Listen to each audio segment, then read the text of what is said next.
এটা হচ্ছে আমার ভালোবাসার জাইরিয়া ক্রিকেটের হোম গ্রাউন্ড। বন্যার পানি নেমে গেছে, এখন মাঠের কন্ডিশন মোটামুটি ভালো।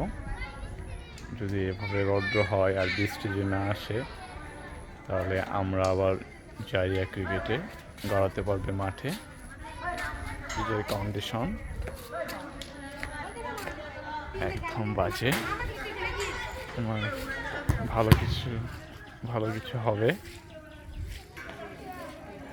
অবশ্যই ভালো কিছু দেখা যায়।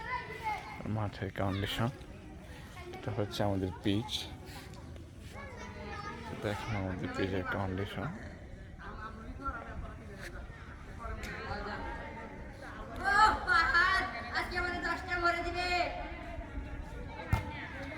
কন্ডিশন সব ফুটবল খেলা হয়, এই পাশে ফুটবল ওই পাশে ফুটবল। এখন তো ফুটবলের আমেজ সম্পূর্ণ, আমাদের ফুটবল আর ফুটবল।